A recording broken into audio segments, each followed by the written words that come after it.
Hi students, welcome to green mix academy. ಇವತ್ತಿನ ಈ ವಿಡಿಯೋದಲ್ಲಿ ನಾವು ಎಲ್ಲರೂ ತುಂಬ ಕಾಮೆಂಟ್ ಬಾಕ್ಸಲ್ಲಿ ಕೇಳ್ತಾ ಇರುವಂಥ ಕ್ವಶನ್ ಏನಾಗಿತ್ತು ಅಂತ ಅಂದರೆ KCET ಅಗ್ರಿಕಲ್ಚರ್ ಪ್ರಾಕ್ಟಿಕಲ್ ಎಕ್ಸಾಮು ಯಾವ ರೀತಿ ಕಂಡಕ್ಟ್ ಮಾಡ್ತಾರೆ, ಅದಕ್ಕೆ ಏನಾದರೂ ವೈವಾ ಏನಾದರೂ ಇರುತ್ತಾ, ಮತ್ತು ಅದನ್ನು ಬಿಟ್ಟು ಮತ್ತು ಡ್ರೆಸ್ ಕೋಡ್ ಯಾವ ಥರ ಇರುತ್ತೆ, ಇದನ್ನೆಲ್ಲ ತುಂಬ ಜನ ಕಾಮೆಂಟ್ ಬಾಕ್ಸಲ್ಲಿ ಕೇಳ್ತಾಯಿದ್ರು. ಅದಕ್ಕಾಗಿ ಇವತ್ತು ಲಾಸ್ಟ್ ಡೇ ಅಂದರೆ ನಾಳೆನೇ ಇದೆ ಎಕ್ಸಾಮು. ಸೊ ನಾವು ಇವತ್ತು ಇದ್ರ ಬಗ್ಗೆ ಕಂಪ್ಲೀಟಾಗಿ ಮಾಹಿತಿಯನ್ನು ಕೊಡ್ತಾ ಹೋಗ್ತೀವಿ. ವಿಡಿಯೋನ ಕೊನೆ ತನಕ ನೋಡಿ. ಇನ್ ಕೇಸ್ ನಿಮಗೆ ಈ ವಿಡಿಯೋ ಸ್ಲೋ ಅನ್ನಿಸ್ತು ಅಂತ ಅಂದರೂ ನೀವು ಅದನ್ನು ಪ್ಲೇಬ್ಯಾಕ್ ಸ್ಪೀಡನ್ನು ಜಾಸ್ತಿ ಮಾಡ್ಕೊಳ್ಳಿ, ಬಿಕಾಸ್ ಇನ್ ಕೇಸ್ ನಿಮಗೆ ಟೈಮ್ ಇಲ್ಲ ಅಂತ ಅಂದರೆ. ಆದರೆ ವಿಡಿಯೋನ ಮಾತ್ರ ಕಂಪ್ಲೀಟಾಗಿ ನೋಡಿ. ಓಕೆ, ಇವಾಗ ವಿಡಿಯೋನ ಸ್ಟಾರ್ಟ್ ಮಾಡ್ತಾ ಹೋಗೋಣ. ಇದರಲ್ಲಿ ಏನೇನು ನೋಡ್ಬೋದು ಅಂತ ಹೇಳ್ಕೊಂಡು ನಾವಿಲ್ಲಿ ಕೊಟ್ಟಿದ್ದೀವಿ. ಓಕೆ, ಫಸ್ಟು ಡ್ರೆಸ್ ಕೋಡ್ ಬಗ್ಗೆ ನೋಡ್ತಾ ಹೋಗ್ತೀವಿ, ಎಕ್ಸಾಮ್ ಪ್ರೊಸೀಜರ್ ಬಗ್ಗೆ ಹೇಳ್ತಾ ಹೋಗ್ತೀವಿ, ಮತ್ತು ನಿಮಗೆ ಯಾವ ರೀತಿ ಈಸಿಯಾಗಿ ಎಕ್ಸಾಮನ್ನು ಬರಿಬೋದು ಚೆನ್ನಾಗಿ ಅನ್ನೋದ್ರ ಬಗ್ಗೆಯೂ ನಿಮ್ಗೆ ಟಿಪ್ಸನ್ನು ಕೊಡ್ತಾ ಹೋಗ್ತೀವಿ. ವಿಡಿಯೋನ ಕೊನೆ ತನಕ ನೋಡಿ. ಯಾರ್ಯಾರು ನಿಮ್ಮ ಫ್ರೆಂಡ್ಸು KCET ಇವಾಗ ಪ್ರಾಕ್ಟಿಕಲ್ ಎಕ್ಸಾಮನ್ನು ಬರೀತಾ ಇದ್ದಾರೆ ಅವ್ರಿಗೂ ಸಹ ಈ ವಿಡಿಯೋನ ಶೇರ್ ಮಾಡಿ. ಫಸ್ಟು ಎಲ್ಲರೂ ಕೇಳ್ತಾ ಇದ್ದಿದ್ದು ಮೇನಾಗಿ ಡ್ರೆಸ್ ಕೋಡ್ ಬಗ್ಗೆ.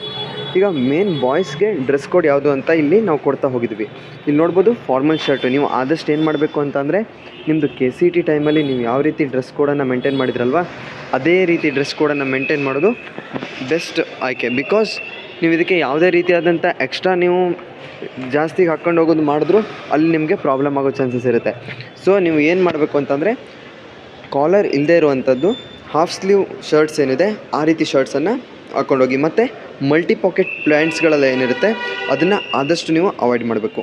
ಮತ್ತು ಏನನ್ನು ಕಂಪಲ್ಸರಿ ತೊಗೊಂಡೋಗಲೇಬೇಕು ಅಂತಂದರೆ ಹಾಲ್ ಟಿಕೆಟನ್ನು ತೊಗೋಬೇಕು, ಮತ್ತು ವ್ಯಾಲಿಡ್ ID ಪ್ರೂಫು ಅಂತ ಅಂದರೆ ನಿಮ್ಮದು 10th ಮಾರ್ಕ್ಸ್ ಕಾರ್ಡ್ ಆಗಿರ್ಬೋದು, ಅಥವಾ ನಿಮ್ಮದು ಆಧಾರ್ ಕಾರ್ಡ್ ಆಗಿರ್ಬೋದು. ನಿಮ್ಮದು ಆಧಾರ್ ಕಾರ್ಡಲ್ಲಾದರೂ ನಿಮ್ಮದು ರೀಸೆಂಟಾಗಿರುವಂಥ ಫೋಟೋ ಅಪ್ಡೇಟ್ ಆಗಿರಬೇಕು. ಇನ್ ಕೇಸ್ ಆಗಿಲ್ಲ ಅಂತ ಅಂದರೆ 10th ಮಾರ್ಕ್ಸ್ ಕಾರ್ಡನ್ನು ತಗೊಂಡೋಗಿ. ಓಕೆನಾ? ಶೂಸ್ನ ಅವಾಯ್ಡ್ ಮಾಡಿ, ಆದಷ್ಟು ಸ್ಯಾಂಡಲ್ಸು ಆ ರೀತಿ ಸ್ಲಿಪ್ಪರ್ಸ್ ಏನಾದರೂ ಇದ್ದರೆ ಹಾಕ್ಕೊಂಡೋಗಿ, ಆಯಿತಾ? Okay, next girls dress code ನೋಡ್ತಾ ಹೋಗೋದಾದರೆ ನಿಮ್ಮದು ಅಷ್ಟೇ ಸಿಂಪಲ್ ಆಗಿರೋ ಡ್ರೆಸ್ಸನ್ನು ಮೇಂಟೈನ್ ಮಾಡಿ. ಅಂದರೆ ನಿಮ್ಮದು ಇವಾಗ KCET ಎಕ್ಸಾಮ್ಗೆ ಯಾವ ಥರ ಹೋಗಿದ್ರಲ್ಲ ಸೇಮ್ ಡ್ರೆಸ್ ಕೋಡ್ನ ಮೇಂಟೈನ್ ಮಾಡಿ. ಯಾವುದೇ ರೀತಿಯಾದಂಥ ನಿಮ್ದು ಇವಾಗ ಮೊಬೈಲ್ಸ್ ಆಗಿರ್ಬೋದು, ವಾಚಸ್ ಆಗಿರ್ಬೋದು, ಅಲ್ಲಿ ನಿಮಗೆ ಗೇಟ್ನಲ್ಲೇ ನಿಮ್ಮ ಮೊಬೈಲ್ಸ್ನನ್ನು ಹೊರಗಿಡ್ತಾರೆ. ಸೊ ನಿಮಗೆ ಅಲ್ಲಿ ಮೊಬೈಲ್ ಇಡೋದಕ್ಕೆ ಯಾವುದೇ ರೀತಿಯಾದಂಥ ವ್ಯವಸ್ಥೆನ KEAದವರು ಮಾಡೋದಿಲ್ಲ. ಸೊ ನಿಮ್ಮ ಮೊಬೈಲ್ಗಳನ್ನು ನೀವು ತಗೋ ಬರೋದಕ್ಕಿಂತ ಮುಂಚೆನೇ ಯಾವ ರೀತಿ ತಗೊಂಡು ಬರಬೇಕು, ಯಾವ ರೀತಿ ಅದನ್ನು ಎಲ್ಲಿ ಇಡಬೇಕು ಅನ್ನೋಂಥದ್ದನ್ನು ನೀವೇ ಮೊದಲೇ ಡಿಸೈಡ್ ಮಾಡ್ಕೋಬೇಕಾಗಿರುತ್ತೆ. ಸರಿನಾ? ನೆಕ್ಸ್ಟು ಹೆವಿ ಜ್ಯುವೆಲರ್ಸ್ ಆಗಿರ್ಬೋದು, ಮತ್ತು ಇವಾಗ ಫ್ಯಾನ್ಸಿ ಐಟಮ್ಸ್ ಆಗಿರ್ಬೋದು, ಅದನ್ನೆಲ್ಲ ಆದಷ್ಟು ಅವಾಯ್ಡ್ ಮಾಡಿ. ಓಕೆ, ನೆಕ್ಸ್ಟು ಇದು ವೆರಿ ಇಂಪಾರ್ಟೆಂಟು. ಯಾಕೆ ಅಂತ ಅಂದರೆ ಯಾವುದೇ ಎಕ್ಸಾಮ್ಗೆ ಹೋಗಿದ ಮೇಲೆ ತುಂಬ ಜನ ಸ್ಟೂಡೆಂಟ್ಸ್ನ ನಾವು ನೋಡ್ತಾ ಇರೋ ಪ್ರಾಬ್ಲಮ್ಮೇ ಇದು. ಏನು ಅಂತಂದರೆ ಎಕ್ಸಾಮ್ ಹಾಲ್ಗೆ ರೀಚ್ ಆದಮೇಲೆ ನಾನು ಹಾಲ್ ಟಿಕೆಟ್ ಬಿಟ್ಟು ಬಂದೆ, ID ಕಾರ್ಡ್ ಬಿಟ್ಟು ಬಂದೆ, ಆ ರೀತಿಯಾದಂಥ ಪ್ರಾಬ್ಲಮ್ಸ್ಗಳು ಜಾಸ್ತಿ ಜನ ಫೇಸ್ ಮಾಡ್ತಾರೆ. ಸೊ ಇದಕ್ಕೆ ಮೇನ್ ಇಂಪಾರ್ಟೆಂಟ್. ಅದಕ್ಕಾಗಿ ನಿಮಗೆ ಯಾವ್ಯಾವುದನ್ನು ತಗೊಂಡು ಹೋಗ್ಬೇಕಂತಲೇ ನಿಮಗೆ ಕ್ಲಿಯರಾಗಿ ಇಲ್ಲಿ ಮೆನ್ಷನ್ ಮಾಡಿದ್ದೀವಿ. Hall ticket very important.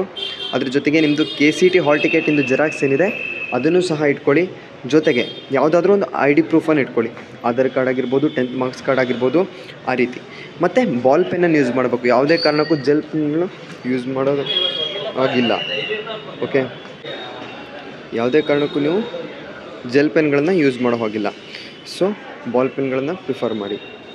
Okay, ಇವಾಗ ನೆಕ್ಸ್ಟ್ ನೋಡ್ತಾ ಹೋಗೋದಾದರೆ ಇವಾಗ ನೀವು ಫಸ್ಟು ಎಕ್ಸಾಮ್ ಸೆಂಟ್ರಿಗೆ ರೀಚ್ ಆಗ್ತೀರಾ. ಓಕೆ, ಎಕ್ಸಾಮ್ ಸೆಂಟ್ರಿಗೆ ಯಾವತ್ತು ದಯವಿಟ್ಟು ನೀವು 30 ಮಿನಿಟ್ಸು ಅಂದರೆ 30 ನಿಮಿಷ ಮಿನಿಮಮ್, ನೀವು 30 ನಿಮಿಷ ಬೇಗ ನೀವು ಎಕ್ಸಾಮ್ ಸೆಂಟ್ರಿಗೆ ರೀಚ್ ಆಗಿ.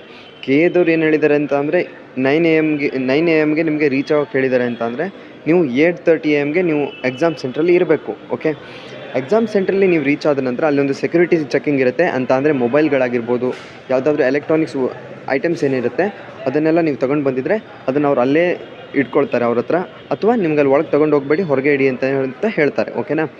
ಇದು ಸೆಕ್ಯೂರಿಟಿ ಚೆಕ್ ಇರುತ್ತೆ. ಅದಾದ ನಂತರ ನಿಮ್ಮನ್ನ ಗೇಟ್ ಒಳಗಡೆ ಬಿಡ್ತಾರೆ. ಒಳಗಡೆ ಬಿಟ್ಟು ಆದಮೇಲೆ ಅಲ್ಲಿ ನಿಮಗೆ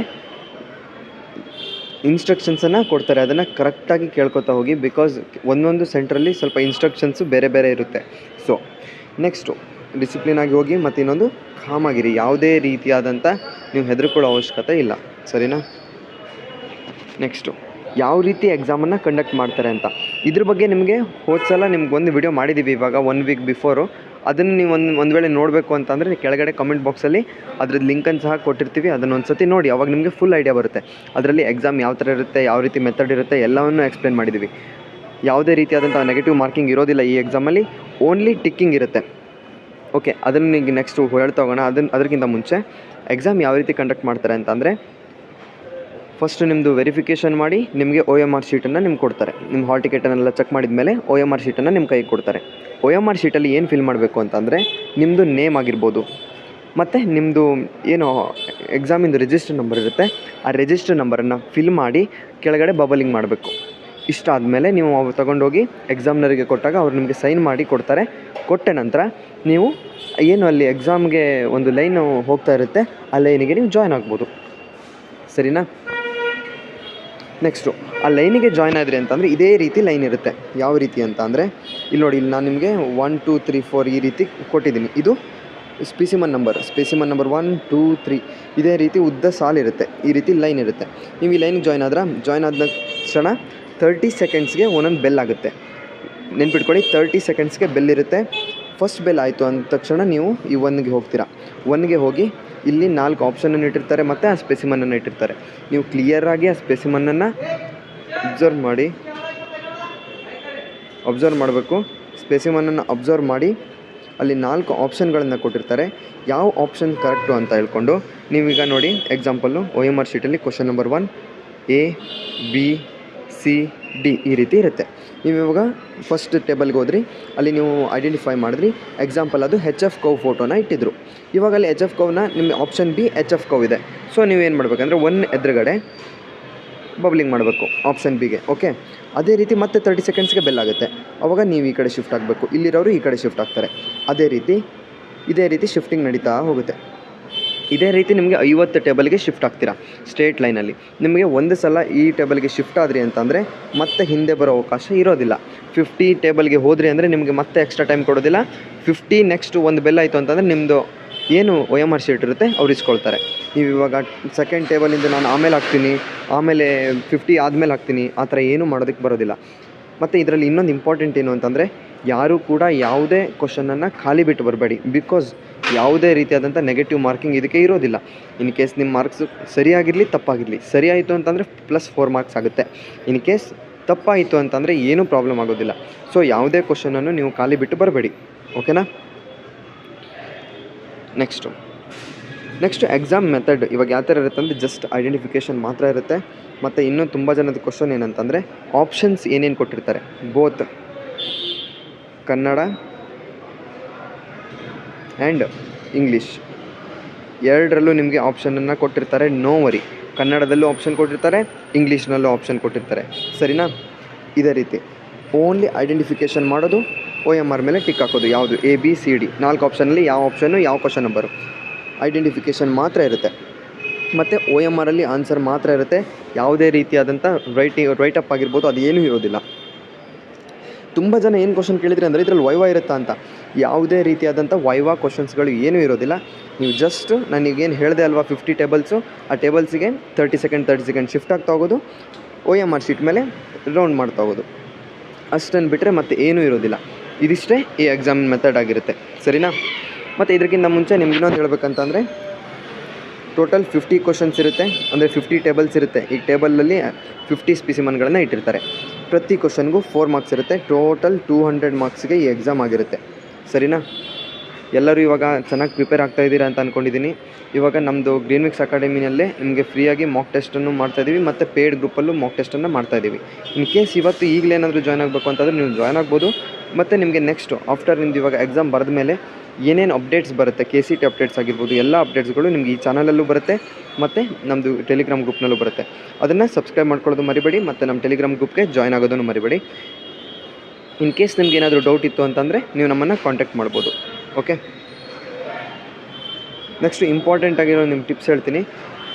ಯಾವುದೇ ಕಾರಣಕ್ಕೂ ನೀವು ಎಕ್ಸಾಮ್ ಸೆಂಟ್ರಿಗೆ ಹೋದ್ಮೇಲೆ ಯಾವುದೇ ಥರದಂಥ ನೀವು ಟೆನ್ಷನ್ ಮಾಡ್ಕೋಬೇಡಿ. ನನ್ನ ಫ್ರೆಂಡ್ ಇಷ್ಟು ಓದಿದ್ದಾನೆ, ನನ್ನ ಫ್ರೆಂಡ್ ಇಷ್ಟು ಓದಿದ್ದಾಳೆ, ಅದು ಯಾವುದು ಬೇಡ. ನೀವೇನೆಷ್ಟು ಓದಿದ್ದೀರಾ ಅದನ್ನು ಪರ್ಫೆಕ್ಟಾಗಿ ಕಾಮಾಗಿ ನೆನ್ಪಿಟ್ಕೊಳ್ಳಿ. ಸರಿನಾ? ನೆಕ್ಸ್ಟು ಪ್ರತಿಯೊಂದು ಕ್ವಶನನ್ನು ಕೇರ್ಫುಲ್ಲಾಗಿ ಅಬ್ಸರ್ವ್ ಮಾಡಿ.